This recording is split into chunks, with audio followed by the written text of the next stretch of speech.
The message wasn't meant for humans thousands of light years away from Earth, buried under layers of foreign encryption, and deep space static. A single broken distress call pulsed faintly across the galaxy. It was ancient, desperate, and it wasn't in any language ever recorded by humanity. It bounced through the void for decades, passing silent gas giants, the graves of dead stars, and the watchful eyes of civilizations far older than Earth itself. And yet no one answered until it reached the edge of Sol's system. The call was weak, fractured beyond repair by cosmic radiation and the indifference of time, but it was caught by a deep space listening post in the asteroid belt, an old half-forgotten relic of Earth's cold galactic era. The AI that operated the array Argus had been running autonomously for years, bored some might say, if boredom were something machines could feel. But Argus was always listening, always. Watching. The signal came in at 3:42 a.m. Earth Standard Time. Argus did something strange. It didn't log it. It didn't classify or file it away. It forwarded the signal directly to Earth, to one specific inbox. Dr. Mary Ellison had not slept properly in 3 weeks. She lived in a tiny, windowless room deep beneath the United Nations Space Command Complex in Geneva, surrounded by data streams, blinking consoles, and a haze of synthetic caffeine. Her job: translate alien languages, or at least try to. Most of the time it was just static or nonsense, radio echoes, garbled messes. This was different. The moment the signal appeared, on her screen she froze. Her fingers hovered above the keyboard. Trembling slightly, there was a rhythm to the message, almost like speech. It wasn't any known galactic dialect, but it felt alive, like someone or something was still trying to reach out. She ran it through the standard decryption algorithms. Nothing. She ran it through the adaptive neural-linguistic model designed to crack alien languages. Still nothing. So she tried something unorthodox.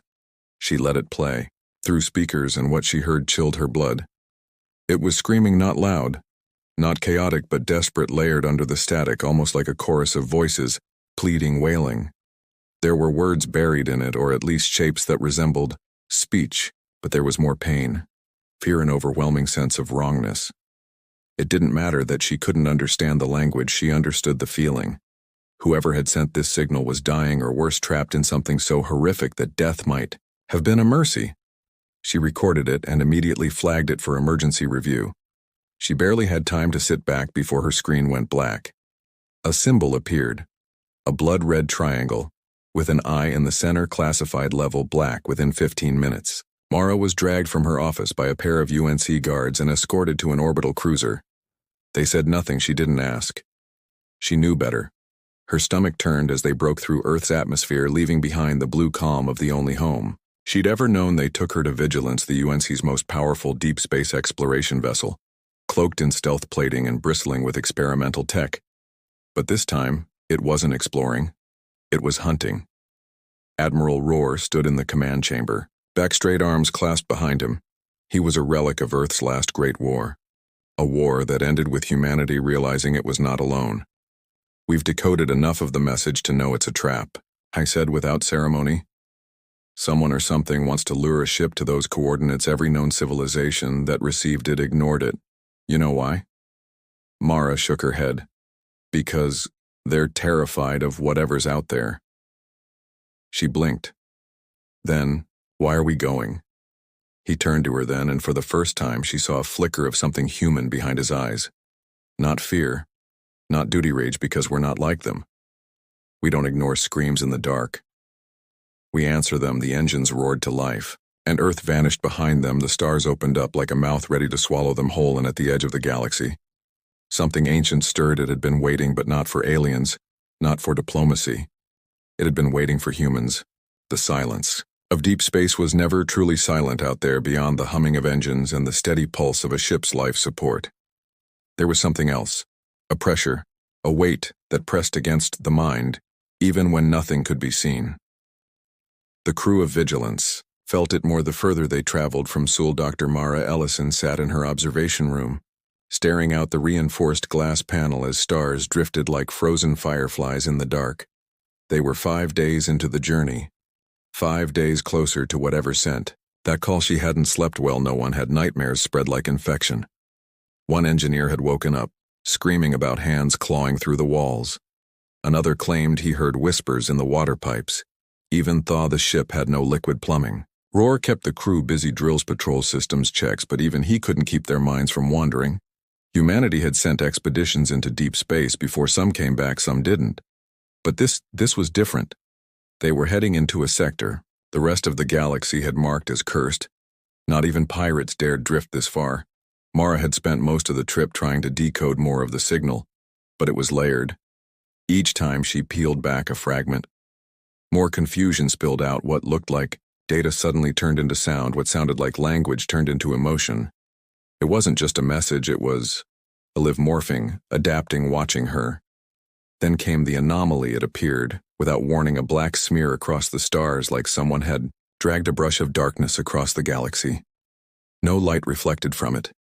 No data bounced back. It wasn't on any map. Roar ordered the ship to slow, approaching with caution as they drew closer. It became clear it wasn't a natural void.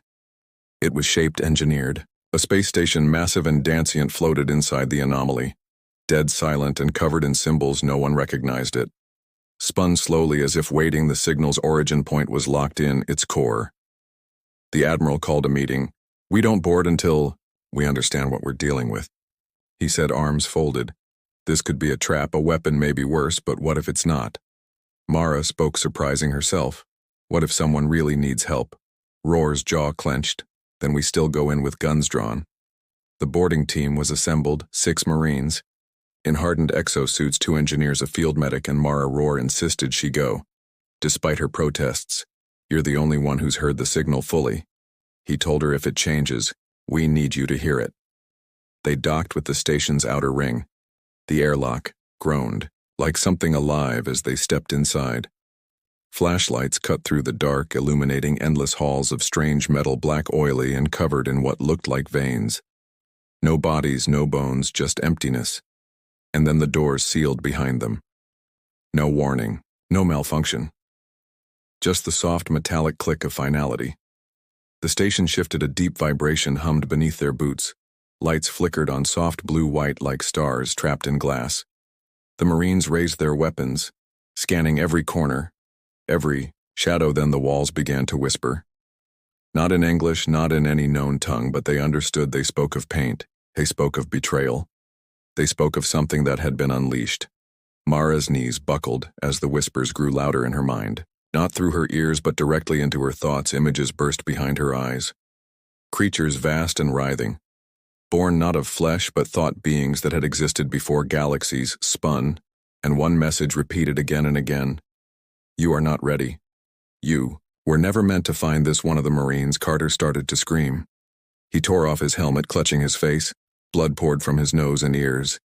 Then another collapsed, then another. Within seconds, 3 were down. Abort. Roar's voice cracked. Over the comm, "Get out now," but it was too late. The hallway ahead twisted, literally twisted, bending reality as it morphed into a spiral of black glass. Gravity shifted sideways. Time staggered, and from the far end of the hall, a light emerged. Not warm, not kind of piercing beam of alien hate. They had triggered something. Something that did not want to be found, and humanity's arrival had awoken it. Mara tried to scream, but the sound caught in her throat, smothered by pressure that felt like it came from inside her own skull. Her vision blurred.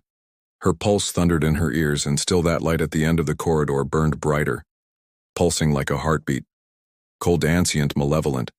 2 of the Marines lay dead, their bodies twitched unnaturally, as though something unseen was puppeting their nerves. Even in death, the medic Alvarez rushed to the 3rd, but stopped cold, his eyes widening. He looked back at Mara, his voice trembling. They're empty. Their insides are gone. Organs, bones, just gone." The surviving Marines, Henders and Siltow, were losing it. Henders muttered prayers under his breath while Silito stood frozen, weapon aimed at the twisting corridor that no longer obeyed physics. "This place isn't real," he said quietly. "This whole station, it's thinking, watching us." Mara didn't argue. She couldn't, because in that moment she heard it again. The signal, not through comms, not from the speakers, directly in her mind. Only now it wasn't distorted. It wasn't screaming. It was speaking. "You are the first to come. You are the last to leave. Your curiosity will be your undoing." And then it showed her images, flashes, memories that weren't hers, an alien species, tall and crystalline, with minds that spanned time, Like rivers, they had discovered something buried beneath the folds of space, a rift, a voice in the dark offering power knowledge escape from death. They listened, and one by one they were unmade, not destroyed, rewritten. Their bodies lived on, but their minds became hosts for something older than time. A sickness of thought, a parasite of will. The last of their kind had built this station not as a refuge but as a tomb, a warning, a lock, and humanity had just picked it. The lights in the corridor shifted again this time, dimming to a deep, throbbing red sirens, blared through the halls in patterns. No one could recognize shapes moved in the shadows, long spindly figures that flickered in and out like broken film. "We need to get out now." Henders snapped, grabbing Mara by the arm and pulling her toward the docking bay. But the path had changed. The station had rearranged itself. The door that once led back now opened to a massive chamber. Round, smooth, humming with energy at its center stood a single pedestal, and at top it hovered, a sphere of liquid light rotating slowly in place. It called to her. She stepped forward, ignoring Henders's shouts. The closer she got, the more her mind quieted. The fear slipped away, the whispering stopped. There was only truth she touched. The sphere and the universe cracked in an instant. She saw Earth from above, from beneath, from timelines that never happened. She saw herself living 1,000 lives. She saw humanity's wars, its broken promises, its brilliance, its cruelty. She saw the other civilizations, proud, vast empires that turned their backs on the signal, and she saw why, because it didn't just call for help. It called for a replacement. Something needed a new body, a new voice, a vessel, and humanity. Curious, defiant, emotional, was perfect. The sphere vanished. The chamber began to collapse. Alarms screamed. As the metal walls folded inward like dying petals, the surviving crew grabbed Mara and ran, dragging her through narrowing corridors. As the station began to devour itself, Roar's voice shouted through comms. "The station's destabilizing. We're pulling you out." Cut through the maintenance shaft they did.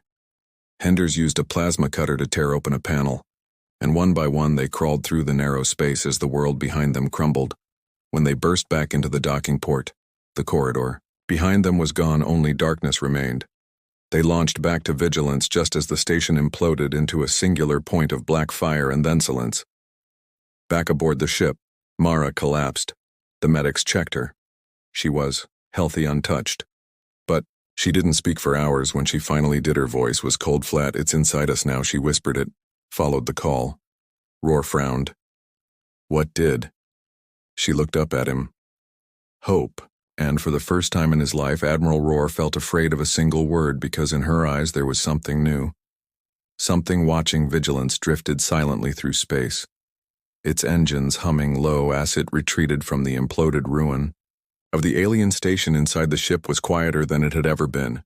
No drills, no chatter, just the low buzz of fear. Disguised as tension, Mara sat alone in the med bay, staring at her hands. They looked normal. No tremors, no burns, no sign of what she'd touched, but something felt wrong, like her skin didn't fit right anymore. Like her bones were humming beneath the surface, echoing with voices that weren't hers across from her. Alvarez was filling out an incident report with fingers that trembled just enough to notice he kept glancing at her like she might explode. She didn't blame him. Part of her felt like she might. Admiral Roar stood behind the reinforced window of the medbay, watching her with the same intensity she'd seen in him during war briefings. He wasn't thinking of her as a person anymore. She could see it. She was a variable now, a threat, maybe even a weapon. She didn't care what haunted her. More was what she had seen in that moment. The sphere. The knowledge. The thing that reached through time. It hadn't just touched her, it had chosen her. And it was still inside the official UNC protocol. For alien, contamination was clear. Full debrief. Psychological screening and quarantine. But this wasn't something you could scan with a medical wand. This was deeper, older. Roar knew it. That's why just 2 hours after extraction he ordered the ship to cut off communication with Earth. No signals. No updates. Not even a warning. He told the crew it was temporary. Hell-eyed in the command deck. Roar paced in front of the main display. Seto and Henders stood nearby.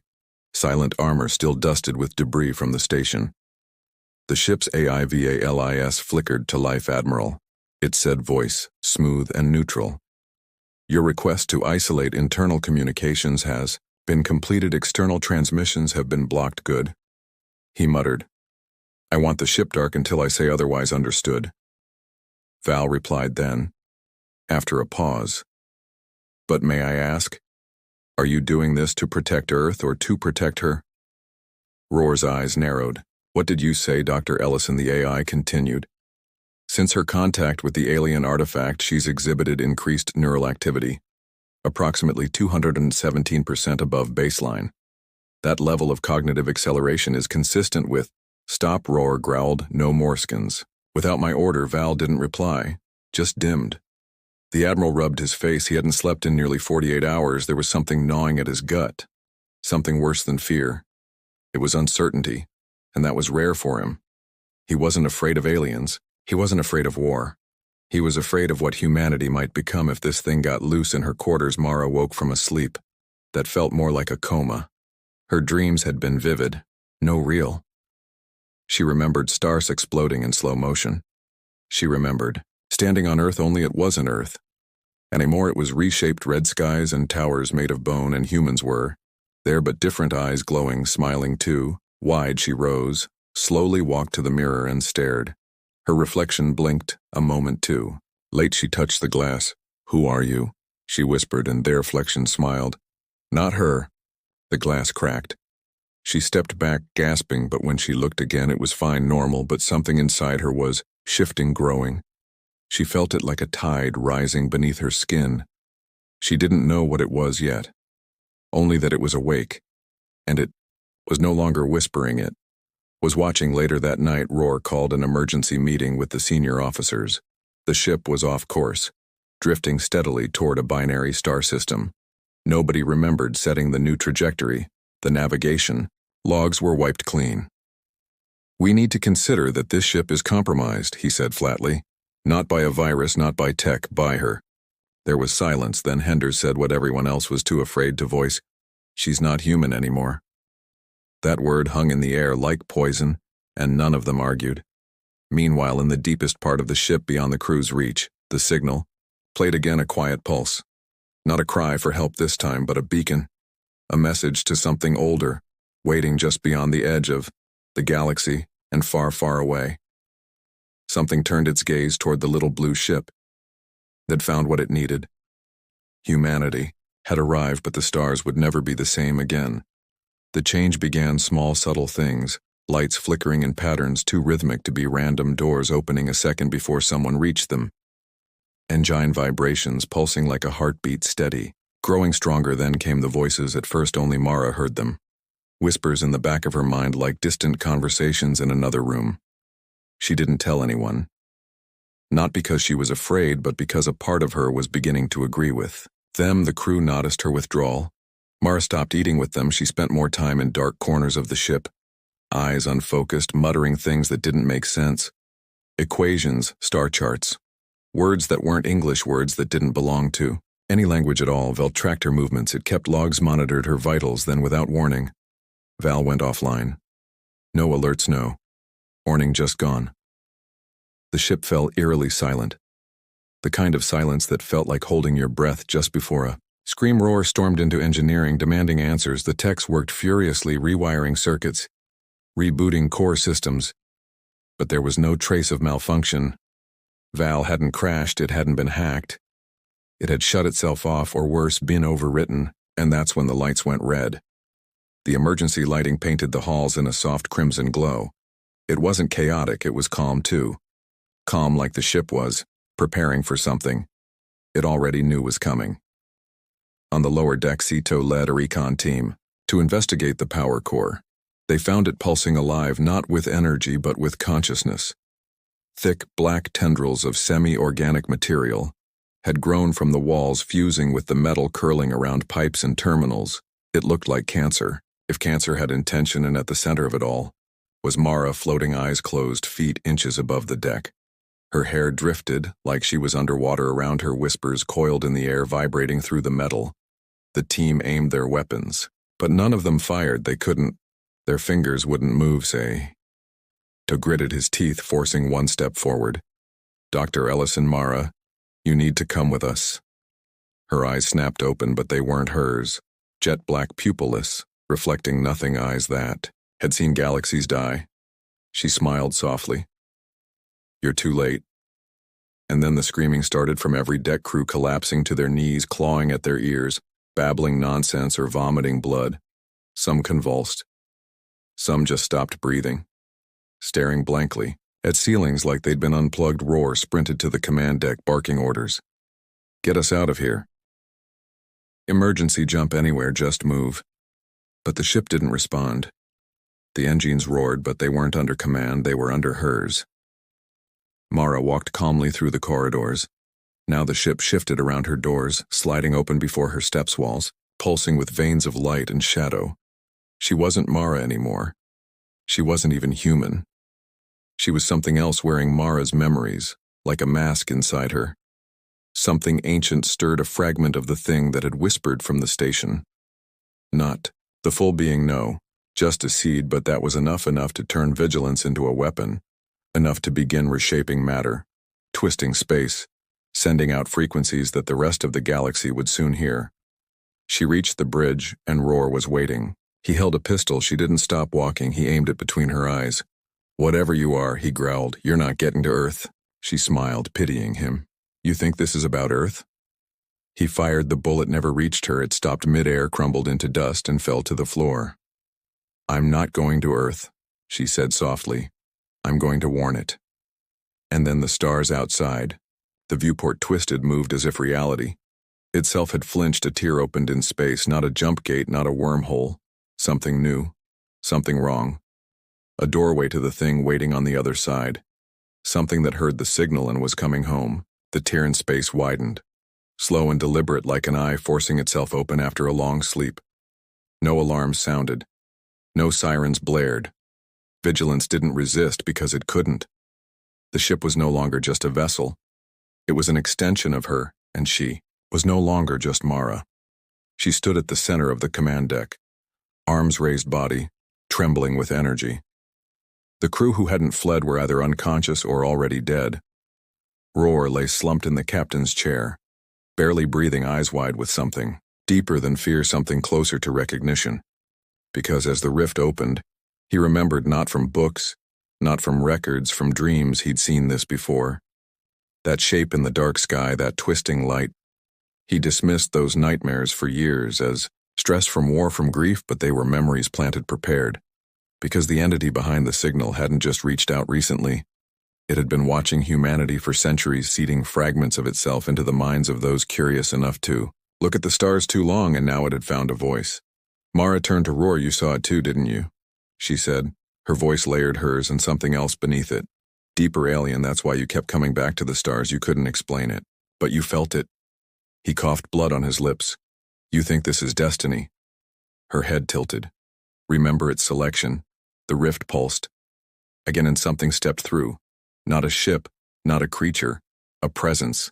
It didn't have form. Not yet. It shifted constantly, like a silhouette underwater made of shadow and memory. But it had weight. Every molecule aboard the Vigilance felt it, like a gravity that bent thought itself. It pressed down on the human mind still clinging to consciousness. And it was curious, note about power, not about conquest.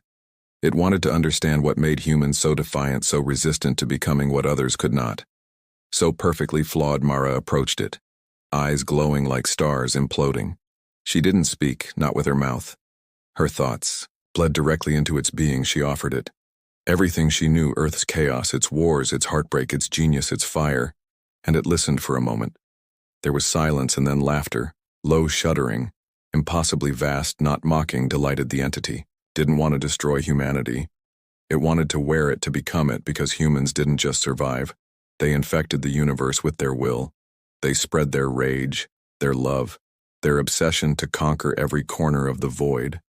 They weren't just another race of curious animals. They were a contagion of purpose, and the entity had found its host deep in the engine core. Henderson Seed fought their way through collapsing metal and fire, dragging Alvarez with them. Systems were failing, but the ship was still moving, not toward any known destination, but toward something outside. The map, they knew they had minutes, maybe less. We have to blow the core, Henders said, panting, eyes wild. We kill the ship, we stop her, we stop whatever the hell that is. Salito hesitated. She was one of us. No. Henders snapped. She's something else. They reached the core, only it didn't look like a reactor anymore. It was beating, a throbbing mass of alien tissue fused with steel, surrounded by a shell of rotating symbols. Words not meant. For human eyes, looking at it made Cito's nose bleed. Alvarez was unconscious, breathing shallow. I plant the charge, Henders said. You get him out, but no time. Cito nodded once, then ran. Henders climbed into the pit, stepping over the pulsating veins, pressing the charge deep into the center. The countdown blinked to life, 60 seconds. He looked up, and for the first time he saw Mara, or the thing that wore her, staring down through the ceiling's broken glass. She didn't stop him. She smiled because she wanted him to try as the core exploded. A shockwave tore through vigilance, ripping bulkheads and flinging bodies like paper. But the rift didn't close. Instead, it fed, it grew, because pain was part of humanity. And it had just tasted sacrifice. The ship was gone, but something else remained. A flicker, a spark, a seed drifting toward Earth, and Mara's voice echoed through space across frequencies no machine could detect. We are coming, and we are already here. Earth didn't notice it. At first the seed entered, quietly like dust slipping through a crack in a window. No explosions, no apocalyptic arrival from the sky, just a flicker on a few satellite sensors shrugged off as statica. Glitch in orbit, a solar flare maybe, but it wasn't. The seed was smarter than that. Patient calculated. It had learned from its host the way humans lied, waited, adapted. It didn't need to come crashing down in fire. It needed to be invited within hours. Strange things began to happen, small. At first, a military AI in Eastern Europe began to write its own code in a language no human had programmed it to know. It drew spirals in digital blue fractals that pulsed like a warning or a greeting. A child in Argentina painted a perfect replica of the alien rift using only her fingers and mud, something she had never seen. Never been told about. A radio telescope in the Nevada desert started transmitting coordinates to a place in deep space that didn't exist on any star chart. And in Geneva, at the UNC's highest security facility, a file labeled Vigilance Final Transmission appeared in the classified archives. No one put it there, and no one could delete it inside the file. A single sentence looping in an audio file. We brought something back. Roar woke up in darkness. He didn't remember surviving the explosion, didn't remember the ship being torn apart, but he wasn't dead. He was somewhere. The ground beneath him was soft like metal, and flesh fused together. A low humming echoed all around it. Felt like he was inside a heart breathing. Then a light bloomed above him, red and slow. A silhouette stepped forward. It was Mara, still wearing her form, but the being behind her eyes had fully awakened. You're stronger than I thought, she said, crouching beside him. Most mind snap, yours bent. He tried to move, couldn't. What do you want? He croaked. She leaned in close. To understand you, to become you. Humanity was never meant to survive this long. But you did not, because of strength, not because of peace. She smiled. You endured because of your refusal to accept your place in the universe. You never bowed, you broke it open. He stared at her. So that's it? Possess us, erase us. Her smile faltered. Number. We don't erase, we evolve. You will become more. He spat blood. We'd rather burn. She stood. You already did. Look at your history, your wars, your greed. But now you'll burn brighter. Behind her, the space around them peeled open. It wasn't a location. It was every location. Earth, Mars, the station, a billion futures branching into one, and at the center of them all, humanity. Changed eyes, glowing voices, layered emotions like storms, rage, love, memory. Weaponized, no longer prey. No longer predators, transcendence. Earth will resist. Roar said they always do. I'm counting on it. She replied back, unearth. Chaos brewed beneath the surface world. Leaders received the same encrypted message simultaneously. It had no origin. It simply said, prepare. Then power grids failed across 4 major cities. Satellites stopped responding and the skies began to hum. Not loudly, not yet, but it was building in research labs. And war rooms, scientists and generals studied the data, trying to make sense of it. But there was no logic, no math, no pattern, because what was coming wasn't technology. It was will, alien, human. Merged, and somewhere in a cold, quiet hospital a baby was born. She didn't cry. She looked up at the nurse with pitch-black eyes and whispered a word no one understood. Arrival. It began at 3:17 a.m. Earth Standard Time. No one could say where the sound came from. It wasn't heard with ears. It was felt low and heavy. like there had thickened, like the planet itself had taken a breath and was holding it in New York. Dogs howled in unison in Cairo clocks, stopped in Tokyo. Digital billboards glitched, displaying symbols no human had programmed above Earth in low orbit. Hundreds of satellites turned on their own to face a single point in space. The place where vigilance had vanished. The rift opened again, wider this time. This wasn't a message, this was entry from the dark. Something stepped forward, not a ship, not a being, but a idea given shape, a form that changed as you looked at it. Human to one monstrous, to another a god, a ghost, a reflection of what each feared most. It wasn't here to conquer, it didn't need to. Humanity was already changing. The first transformation happened in a lab beneath the Swiss Alps. Dr. Elena Voss, a linguist who had never stepped into a battlefield, collapsed at her desk when she woke. She spoke 6 unknown languages fluently. Languages not from Earth. She wrote formulas that bent physics, and she couldn't stop smiling by noon. 3 more awakenings were recorded. Students, soldiers, scientists, all of them tied to locations that had received fragments of the vigilance signal by sunset. That number had grown to hundreds. Some were gifted with knowledge, some with power, and some with nothing.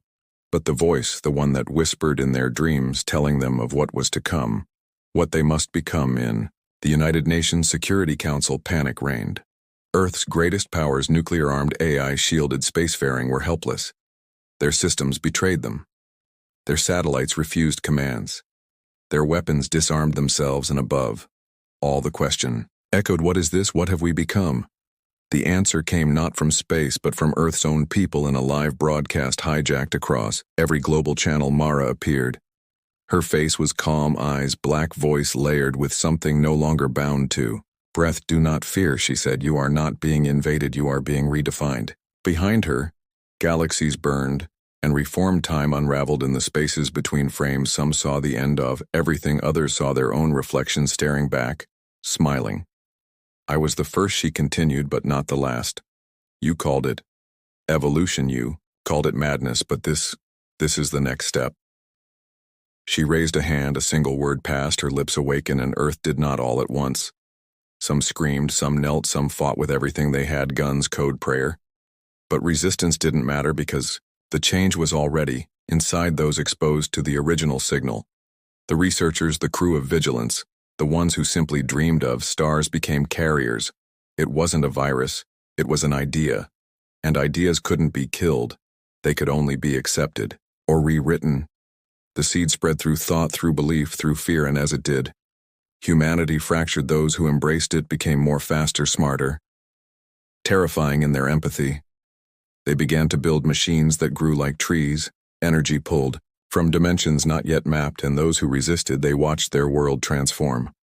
Watched their friends, lovers, leaders become something other. Admiral Rohr stood alone at the edge of a ruined launch site in Kazakhstan, staring at the sky. Stars above twisted now. No longer fixed, something moved among them. A new constellation. A new shape. He'd failed to stop it. But deep down he wondered if it had ever been stoppable. Dalmara's voice returned to him in a whisper carried on the wind. You tried to fight it, that's why I chose you, that's why you survived. He closed his eyes, and for a moment he felt peace, then pain, then clarity, and when he opened them again they were black. The rift closed. But the transformation had begun. Humanity was no longer human. It was something greater, or something worse, depending on who survived long enough to define it. And far beyond Earth, in the endless dark civilizations that had once mocked and ignored the strange, chaotic species from the blue planet began to tremble, because they'd all heard the same thing. A message, repeating across the stars. We answered the call. Now it's your turn.